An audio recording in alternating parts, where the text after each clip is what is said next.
자, 올 여름은 너무 더운 것 같습니다. 여러분 어떻게 잘 지내셨습니까? 자, 옆에 있는 분 인사합시다. 밤새 안녕하셨습니까? 우리 과거에는 너무 가난해가지고 밤새 어떻게 되시는 분들이 많았어요. 지금은 너무 더워가지고 이런 안부 인사를 했는데요. 너무 더우니까 집에 있는 것도 힘들고 어디 휴가를 가는 것도 보통 고생스러운 것이 아닙니다. 요즘 살면서 보면 나는 하나도 피곤하지 않아요. 이런 분들은 거의 찾아보기가 힘들어요. 특별히 우리 한국 사회는 바쁘고 지친 사람들로 가득한데요. 2024년도 통계청에 제가 통계를 보니까 얼마나 피곤한지를 조사를 해보니까 국민의 74.9%가 피곤함을 느낀대요. 그리고 직업을 가지고 있는 사람은 84%예요. 그러니까 국민 10명 중에서 8명은 피곤해한다. 그러니까 여기에 좀 많은 분들이 모였지만 대다수 많은 분들이 피곤함을 느끼면서 살아가고 있다는 거죠. 자, 지하철 같은 데도 타보면요, 밝은 얼굴을 찾아보기에 힘이 들어요. 그냥 얼굴을 보면 다 쪄들어 있어요. 그리고 꾸벅꾸벅 졸고 또 핸드폰하고 이런 분들을 찾아볼 수가 있는데, 직장이나 사업장 또 여러 가지 삶의 현장에서 지쳐있는 모습들을 엿볼 수가 있습니다. 그래서 우리 현대인들의 일상은 유유자적하고 또 여유 있는 삶을 살기가 어렵다는 거죠. 오늘 예배를 드리게 나오신 여러분들은 어떻습니까? 우리들도 한 주간 동안에 피곤하게 살다가 여기 와서 예배하는 여러분들 보면은 뭐 기쁘고 감사하는 분들도 있지만 많은 경우에 많이 힘들고 또 지쳐있는 것이 느껴지는데요. 그것을 무엇으로 알까요? 여러분들의 얼굴 표정을 보면 압니다. 예배 자리에 앉아있기는 하지만 여전히 피곤하고 마음 한켠에 해결되지 않는 여러 가지 걱정거리, 눌린 감정들 때문에 어둡고 무거운 표정으로 있는 경우가 상당히 많이 있습니다. 여러분들이 지쳐있고 피곤할 때는요, 설교자가 왼수가 되는 경우가 많이 있어요. 늦게 끝나기만 해봐라. 내가 오늘 그래도 막 이 바쁜 중에도 예배에 나왔는데 나를 좀 힘들게 하거나 나를 귀찮게 하면 알아서 해. 아마 이런 마음이 있을지도 모르겠는데, 이스라엘 백성들도 광야 생활하다가 지치고 힘들고 문제가 생기면 항상 모세한테 가서 불평했던 모습을 보면서 우리가 다른 사람에게 자기의 피곤함이나 힘든 것들을 얼마든지 전가할 수가 있다고 생각을 하고요. 너무 피곤하잖아요. 설교 시간에 제가 좀 웃은 이야기를 해도요, 전혀 웃지 않고 진지하게 있는 분들이 좀 계십니다. 근데 여러분, 사람이 죽을 때가 되면 못하는 것이 있어요. 웃는 거. 죽을 때 웃는 사람 보셨어요? 왜 그럴까요? 웃을 힘이 없는 거예요. 자, 옆에 있는 분에게 말합시다. 당신이 웃지 않는 것은 죽을 때가 다 돼서 그런 겁니다. 자, 옆에 있는 분에게.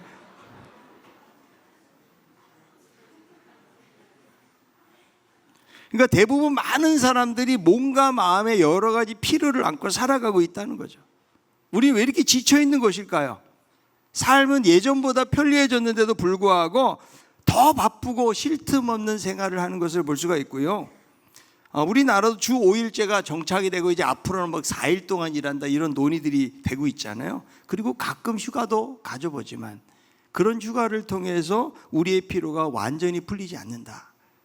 때로는 주말 내내 늘어져 있어도 월요일 아침이 되면 여전히 피곤함을 호소하는 분들이 많이 계시거든요. 근데 그 이유는 단순히 어떤 육체적인 피로만을 말하는 것은 아닐 것 같아요. 이 세상을 살다 보니까 여러 가지 많은 요소들이 있거든요. 스트레스를 받고, 그죠? 또 미래에 대한 걱정, 그리고 인생을 살아가면서 우리가 감당해야 될 수많은 짐들이 우리들의 영혼을 지치게 한다. 그래서 우리가 잠깐의 휴식만 가지고는 우리 마음속 깊은 곳에 쉼을 얻을 수가 없기 때문에 우린 이것을 갈망하게 되는 것입니다. 우리가 바쁜 삶 속에 지친 우리들이 어디서 진정한 쉼을 얻을 수가 있을까? 우리가 지난 시간에는 시편 121편을 보았는데요, 우리의 도움 되시는 하나님을 바라보라. 그래서 우리가 쉼을 얻기 위해서는 하나님의 그늘 안으로 들어가야 된다. 아무리 세상이 힘들고 어려워도 하나님의 그늘 아래에 있으면, 그러면 그 안에서 진정한 안식과 쉼을 얻을 수가 있다는 거죠. 자, 오늘 여러분 이 말씀 너무 유명한 말씀이잖아요. 수고하고 무거운 짐자들아 다 내게로 와라. 내가 너희를 편히 쉬게 해주겠다. 여러분, 복음서에 보면은 예수님 하신 말씀 중에서 여러 가지 위로가 되는 말씀이 많이 있지만 특별히 현대를 살아가면서 많이 지쳐있고 힘들어하는 우리들에게는 너무나 위로가 되는 말씀이 아닌가 이런 생각을 하는데요. 주님께서 오라고 하신 이유가 무엇일까요? 쉼을 주시기 위해서. 세상이 줄 수 없는 그런 쉼을 예수님께서는 주시겠다라고 말씀해주고 있다라는 것입니다.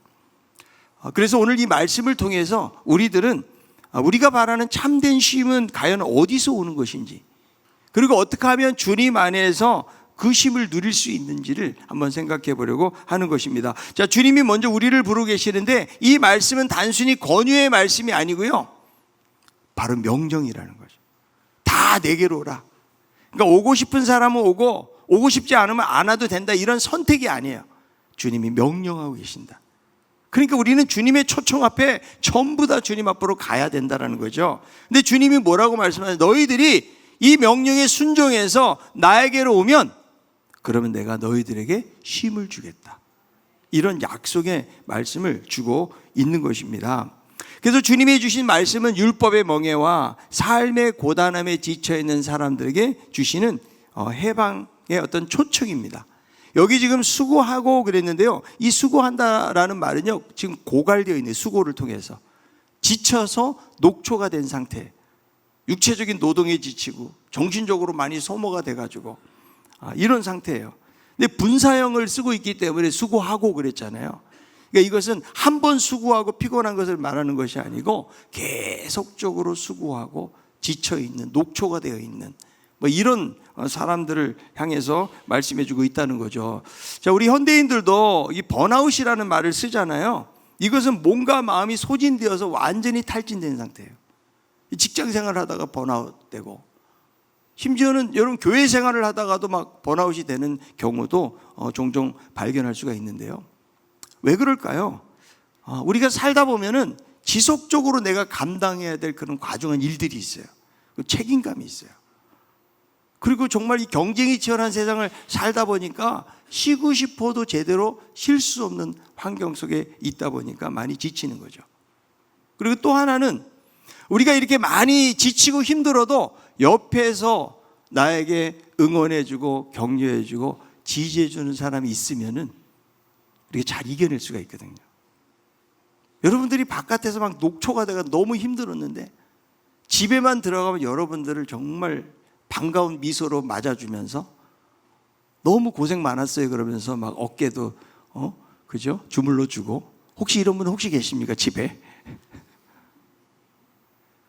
들어가도 각자 힘들고 바빠. 그래도 꼭 반겨주는 것은 있죠. 강아지가 반겨줍니다.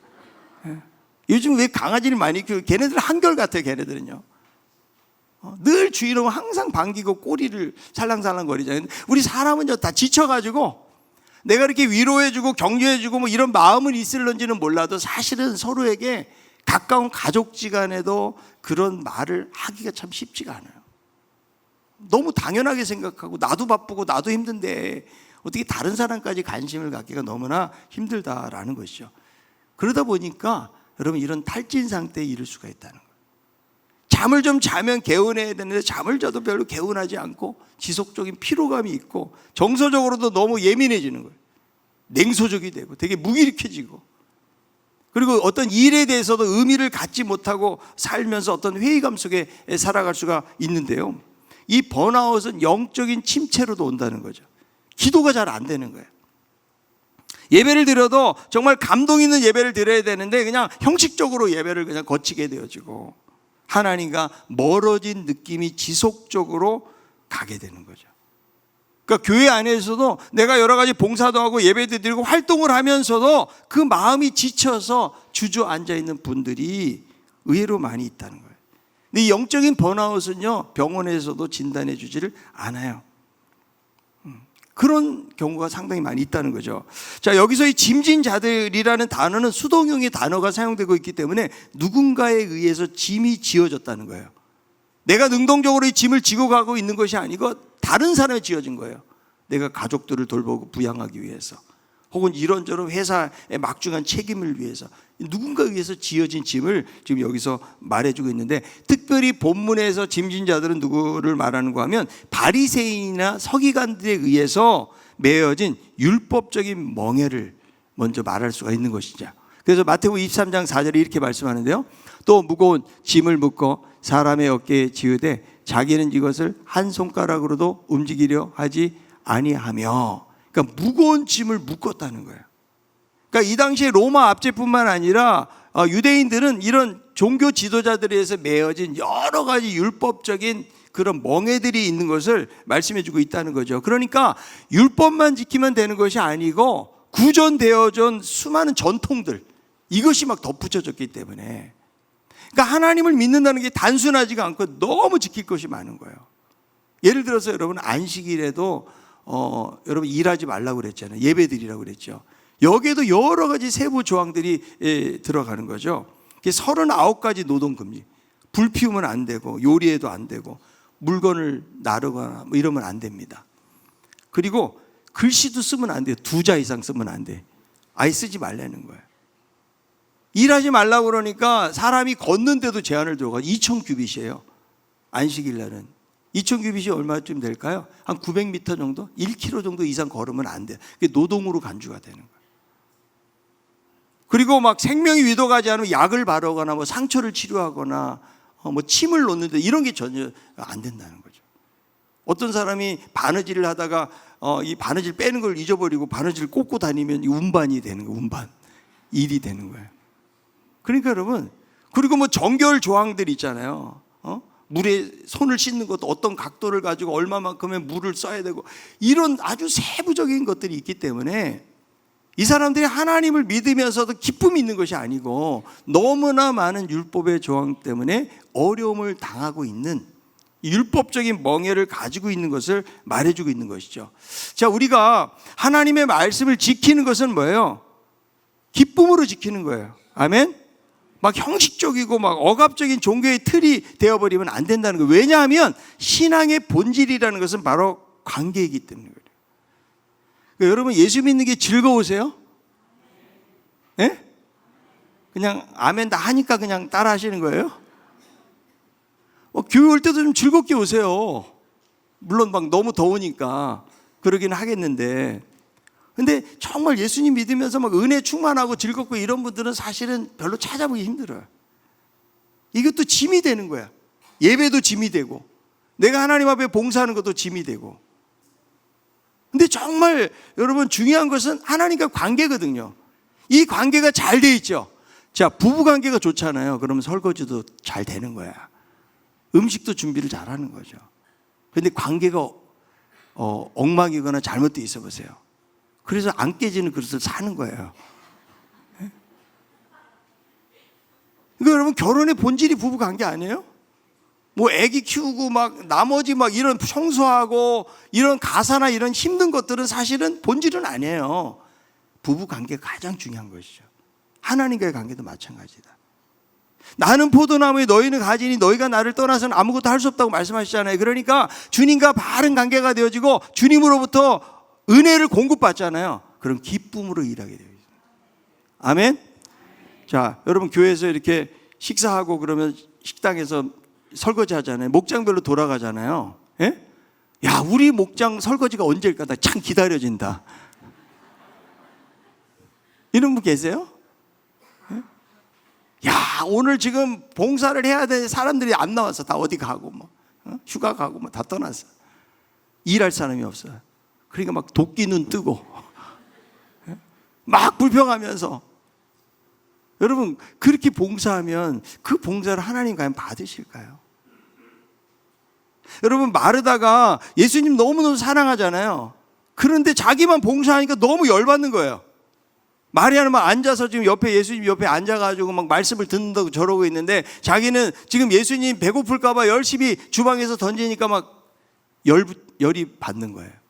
그래서 정말 후라이팬이라도 던지고 싶은 거예요. 그게 뭐라고 그래요? 예수님 제발 내 동생한테 말해가지고 저 좀 도와주라고 그랬어요. 예수님한테 막 명령해요. 그러니까 봉사하면서도 주님과의 관계가 잘못되어 있는 거예요. 그래서 예수님이 뭐라고 그래요? 네가 참 염려하는 일이 많구나. 너는 한 가지만이라도 좀 선택해라. 마리아는 좋은 편을 택했다고 예수님께서 말씀하시는 것을 보게 되어지는데요. 우리가 이렇게 신앙 안에서 일하면서도 여러 가지 우리가 해야 되는 사역들이 사실은 많이 짐이 될 수가 있다. 만약에 짐이 되고 있다면 하나님과의 관계예요. 내가 얼마나 하나님을 사랑하고 있는가. 요거 확인이 안 되잖아요. 그러면 여러분 일만 하면 노동이 되는 거예요. 자, 옆에 있는 분에게 한숨 쉬면서 신앙생활하지 맙시다. 좀 웃으면서 했으면 좋겠어요. 여러분 교회 다른 교회 가보면요 예배 시간에도 벌써 예배 분위기가 달라요.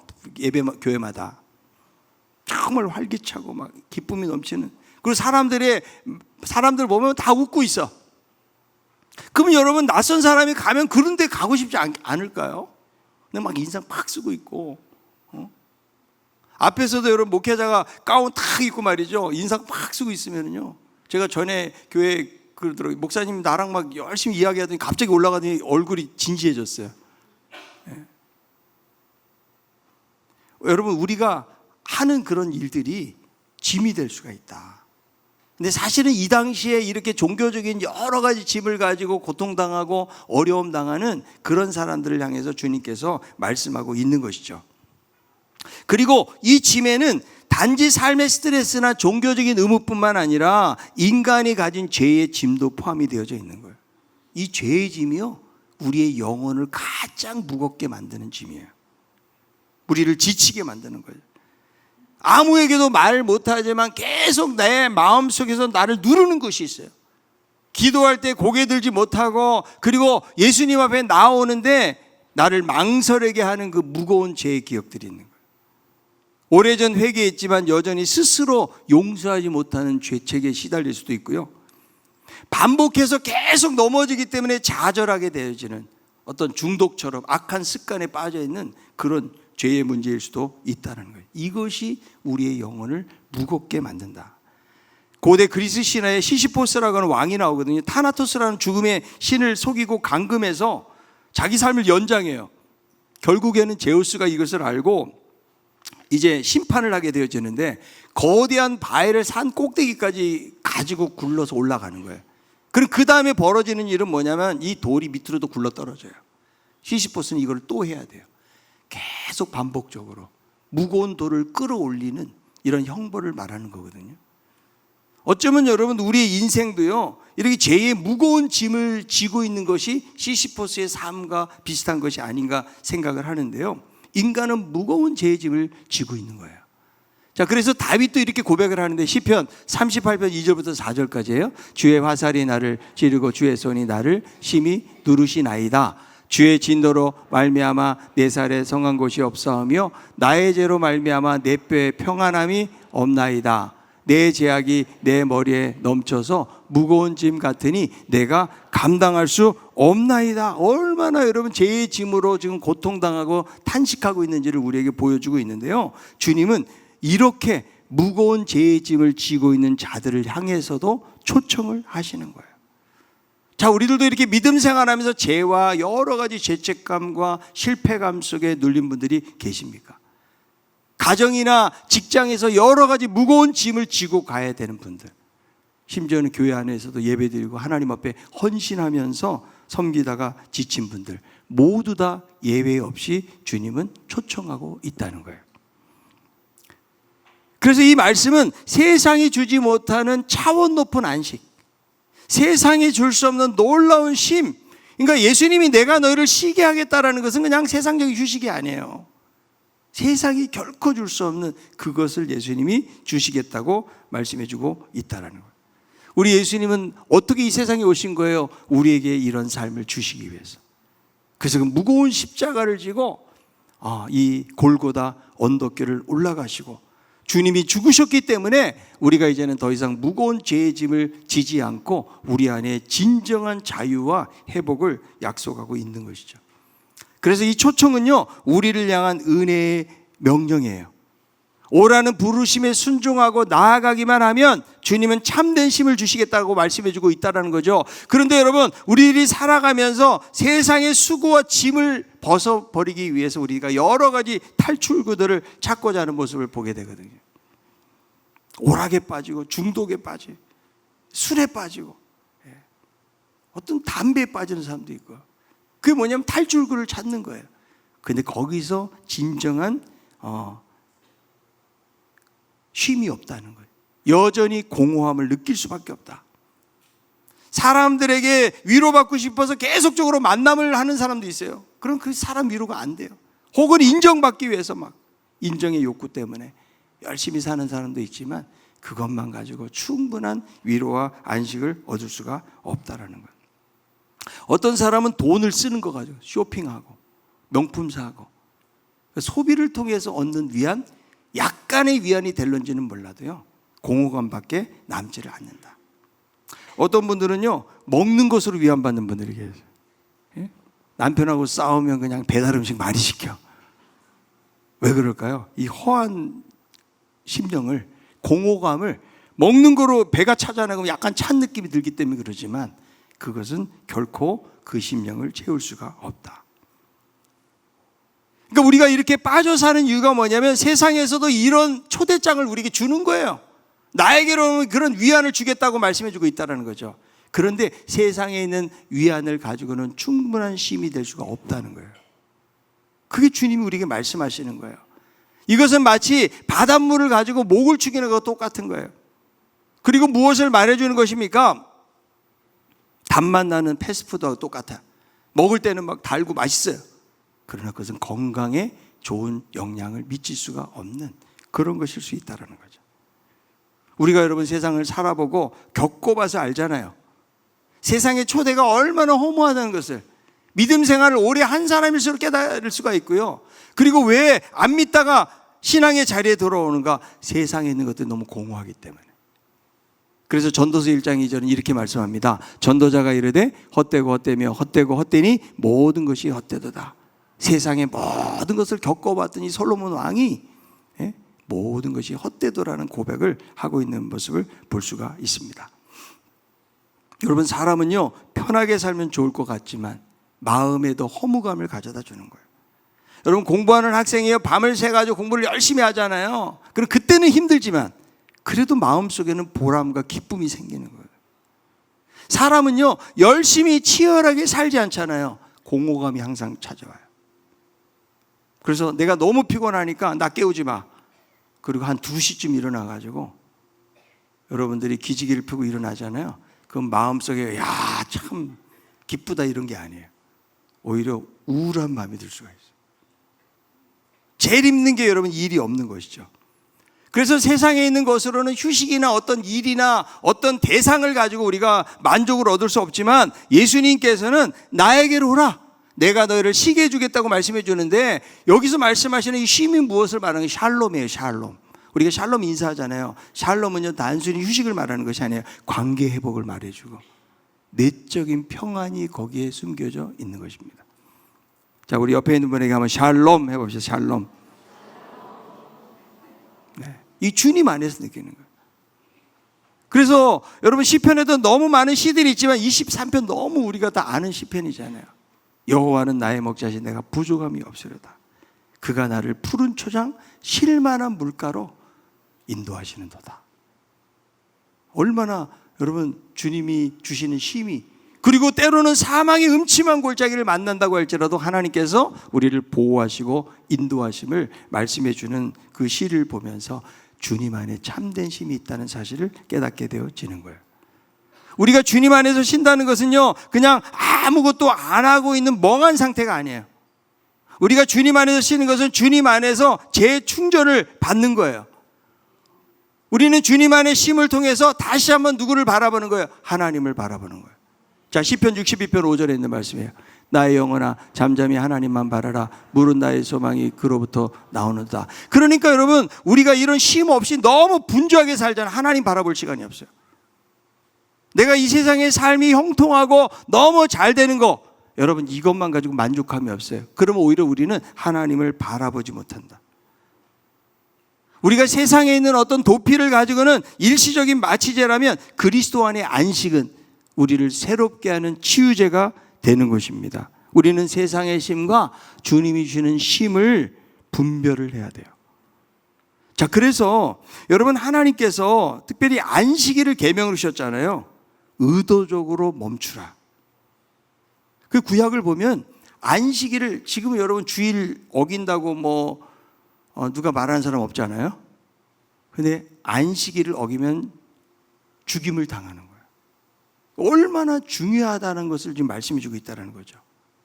왜 하나님의 백성들이 일상을 막 살다 보면 너무 바쁘게 사니까 하나님을 기억할 시간이 없는 거예요. 그래서 하나님이 안식일을 주시고 무엇을 주신 거예요? 절기를 주신 거예요. 여러분, 우리가요 예배를 통해서 하나님 안에서 쉼을 얻는 거예요. 아멘. 자, 우리가 집에서요 그냥 편한 차림으로 커피 한 잔 마시면서 그냥 쉬는 거, 이게 쉼이 될 것 같지만 우리는 하나님 앞에 나와서 예배를 드리고 말씀을 들음으로 이 안에서 우리 영혼이 충전을 받고 우리가 새로운 은혜를 경험하는 거예요. 그래서 여러분, 주일날 여러분 나올 때마다 예배 시간 이러고 나오시는 분 안 계시죠? 내가 주님 안에서 쉬러 가는 시간이다, 이렇게 생각하고 나오시길 바랍니다. 물론 계속 예배 시간에 눈을 감고 쉬는 분이 계시긴 하지만 제가 이해는 합니다. 여러분, 주일 하루를 온전히 주님 안에서 쉬어야 돼요. 이것도요 내가 해야 할 일들이 있지만 주님께 맡기고 믿음으로 멈추는 법을 배워야 돼요. 그렇지 않으면 우리는 어딘가 중독이 되고, 너무 바쁘게 사는 사람은 항상 바빠, 죽을 때까지 바빠요. 자기 안에 쉼이 없어요. 그러니까 육체적으로도 회복이 안 되고 영적으로도 회복이 안 되는 거예요. 여러분, 일주일에 6일 동안 열심히 일하고 주일날 하나님 앞에 나와서 예배하는 것이 여러분의 영혼 건강뿐만 아니라 육체 건강에 좋은 거예요. 과거에 여러분 프랑스 대혁명 당시에 7일이 너무 짧다고 그래서 10일로 바꾼 적이 있어요. 그래서 사람들로 예배 드리지 못하게 만들어요. 종도 못 치게 하고. 그래서 사람들이 숨어서요 일주일에 한 번씩 예배를 드리는 사람이 있었어요. 그런데 10일 동안 하니까 노동자들이 훨씬 더 일을 많이 하고 좋을 것 같지만 오히려 피곤해지고 너 힘들었네. 왜 그럴까요? 하나님의 창조 리듬하고 다르기 때문에 그래요. 여러분, 그러므로 우리들도 6일 동안은 열심히 일하지만 주일날은 꼭 기억하세요. 하나님 앞에 예배 드린 날이다. 내가 예배를 통해서 하나님 안에서 쉼을 얻는다. 내가 예배를 통해서 우리의 영혼이 새롭게 재충전을 받는다. 여러분, 세상에 어떤 곳에 가서 여러분의 인생과 삶을 이야기하는데 어디 있어요? 우리가 유튜브를 볼 수도 있고 어디 좋은 데 가서 강연을 들을 수 있잖아요. 그런데 우리의 영혼을 깨뚫고 우리 인생에 정말 필요한 것이 무엇인지 이거를 여러분 충전시켜주는 거 어디 있어요? 바로 교회밖에 없는 거예요. 하나님을 예배하면서 말씀을 들으면서 여러분 거기서 우리가 쉼을 얻는 것이다. 주님 안에서 쉬는 것은요 주님을 예배하는 거예요. 여러분이 일상을 살아가면서도 여러분들이 짬을 내가지고 하나님 앞에 기도하는 시간을 가져보세요. 그게 쉼이에요. 왜냐하면 우리는 살아가면서 너무나 많은 걱정과 염려를 가지고 살아가기 때문에 기도를 통해서 하나님 앞에 모든 것을 맡기는 거예요. 그래서 여러분 베드로전서 5장 7절에 이렇게 말씀해 주고 있는데요. 너희 염려를 다 주께 맡기라. 이는 그가 너희를 돌보심이라. 매일 짧게라도 하나님 앞에 조용히 마음을 쏟아놓고 기도할 때 여러분 거기서 쉼을 얻게 되는 것입니다. 그리고 성경 말씀을 통해 주시는 위로와 교훈과 하나님의 음성에 우린 귀를 기울여야 돼요. 주일날 여러분 잠시 30분 동안 듣는 말씀을 가지고 일주일간의 영성을 책임질 수 없어요. 여러분 날마다 주시는 말씀에 귀를 기울여요. 그러면 세상에 있는 염려와 걱정이 하나님 말씀 앞에서는 상대화되는 거예요. 이게 중요해요. 내가 절대적으로 힘들고 어렵다고 하는 것도요 하나님 말씀 앞에 놓아보세요. 아무것도 아니야. 하나님 앞에서는요 환경을 상대화시키는 것이 하나님의 말씀이다. 그러므로 그렇게 개인적인 경건의 시간을 가지고 나아가는 것이 중요하다. 여러분 우리가요 쉬지 못하고 스스로를 몰아붙이잖아요. 이것은 하나님보다 자기 자신을 더 믿고 의지하고 있다는 표식이에요. 내 인생을 맡겼다 그러면 우리가 하나님 앞에 예배하는 이런 시간들이 너무 소중한 시간이에요. 내 인생을 허비하는 것이 아니라고요. 하나님께 모든 걸 믿음으로 맡기고 멈추라고 그럴 때 멈추고 쉬라고 그럴 때 쉬고 여러분 이것이 주님 안에서 안식을 누린다는 사실을 기억하시길 바랍니다. 그리고 또 혼자 짐을 지려고 할 때 쉽게 지치지만 성경은요 함께 지면 가볍다고 말씀해요. 갈라디아서 6장 2절에 있는 말씀이에요. 너희가 짐을 서로 지라 그리하여 그리스도의 법을 성취하라. 교회 여러분 소그룹 안에서, 목장 안에서 내가 만나는 좋은 영적인 동료들과 함께 여러분들의 세상의 짐을 나누세요. 그래서 여러분 슬픔이라는 짐을 같이 지면 가벼워지고요, 기쁨을 나누면 더 배가가 되는 거예요. 여러분 이 교회 공동체가 너무 중요해요. 많은 사람들이 그냥 예배만 드리고 가다 보니까 누가 누군지도 몰라요. 그 신앙생활을 깊게 할 수가 없어요. 그렇지 않아요? 여러분들이 살면서 힘들고 어려운 것들, 여러분 어디 동창회 가서 이야기할 거예요? 동창회는요 잘 나가는 사람만 가는 데가 동창회예요. 예? 그렇지 않아요. 내가 차 뽑아가지고 내가 사업에 이렇게 성공했다 자랑하러 가는데 동창회지, 내가 삶의 문제를 가지고 힘들어가지고 동창회 가서 말하는 사람은 없거든요. 여러분 교회는요 여러분들이 힘들고 무거운 짐들을 서로 나눠지라고 말해요. 그래서 기도를 부탁하고 함께 교제하고 함께 나눌 때에 우리는 거기서 쉼을 얻을 수가 있다라는 거예요. 여러분 우리들은 지치기 쉬운 이 시대를 살아가면서 오늘 말씀에 있는 것처럼 주님 앞으로 나아가야 돼요. 그리고 주님 안에서 쉼을 얻어야 되는 것입니다. 그런데 이 쉼이 아무것도 일하지 않고 게으르게 지내라는 말이 아니에요. 주님이 놀라고 이렇게 말씀하시는 것이 아니고, 주님은 말씀해 보면 당신의 제자로 부르고 있어요. 자, 마태복음 11장 29절. 나는 마음이 온유하고 겸손하니 나의 멍에를 메고 내게 배우라. 그리하면 너의 마음이 쉼을 얻으리니. 주님의 멍에를 메고 배우라. 주님이 온유하고 겸손하기 때문에 주님을 배우고, 그리고 주님의 방식으로 주님과 함께 동행하는 삶을 사는 것이 뭐 하는 것이다? 쉬는 것이다. 이게 여러분 주님의 안식이 세상의 쉼과 다른 거라고요. 세상은 그냥 아무것도 안 하고 그냥 게으르게 사는 게 쉼일 수 있지만, 그러나 주님이 우리에게 말씀하시는 거예요. 날마다 주님과 멍에를 매는 건데, 멍에를 맨다는 것은 스승과 제자의 관계를 이렇게 표현을 하는 거예요. 소가 여러분 명예를 메고서 짐을 나르잖아요. 그런 거와 마찬가지로 주님이 우리의 친구가 되어주시겠다, 주님이 함께 하겠다고 말씀하시면서 주님은 나와 함께 멍에를 매자. 내 멍에는 쉽고 내 짐은 가볍다고 말씀하시기 때문에 여러분 이게 여러분 쉼이에요. 우리가 하나님 나라를 위해서 섬기고 봉사하는 거, 이게 손해보는 것 같지만요, 여러분 이게 기쁨이에요. 우리 믿는 사람들은. 우리는 세상에서 뭐 잘되고 이런 것에서 기쁨을 우리가 얻지만, 거기서 기쁨을 얻는 것이, 신앙의 기쁨은 무엇입니까? 그리스도 안에서 서로가 화목하고 사랑하고 교제하고 섬기면서, 주님 안에서 여러분 약할 때 강함 주시는 거, 어떻게 여러분 슬플 때 기뻐할 수가 있어요? 이것이 여러분 기독교 역설인데요, 주님과 함께 멍에를 메고 살아가는 자에게 이런 원리를 말씀해 주고 있다는 거예요. 여러분 세상에서 열심히 뛰어만 다닌다고 해서 우리 인생이 잘 나가는 거 아니에요. 여러분 주님 안에서 쉼을 얻고, 그리고 주님과 멍에를 메고 날마다 주님을 배우면서 갑시다. 온유하고 겸손한 사람으로 주님을 따라가게 될 때에 주님이 이 무더운 계절을 지나면서, 정말 광야 같은 인생을 지나면서 순간순간 우리에게 진정한 쉼이 무엇인지를 알려주시고 보여주시는 것입니다. 주님은 오늘도 다시 한번 이 말씀을 통해서 말씀하세요. 여러 가지 우리가 세상에 짐들을 지고 있는데, 수고하고 무거운 짐자들아 다 내게로 오라. 내가 너희를 쉬게 해주겠다. 여러분 이 짐들을 주님 앞에 내려놓으세요. 어쩌면 주님이 우리에게 이렇게 말씀하시는지 몰라. 야, 너 왜 이렇게 너 짐 지고 이렇게 힘들게 그러고 있니? 짐을 좀 내려놓아라. 주님 앞에 내려놓을 때 주님이 안식을 주시겠다고 약속하고 있기 때문에, 우리의 모든 죄의 짐, 무거운 인생의 짐들을 주님 앞에 내려놓고 주님 안에서 진정한 안식을 누리며 살아가고, 영적인 쉼이 무엇인가, 이것이 주님 안에서 예배하고 주님을 경배하고 주의 말씀에 순종하는 믿음의 삶이 안식이라는 사실을 기억하면서 믿음의 삶을 걸어갈 수 있는 우리 모두가 다 될 수 있기를 바랍니다.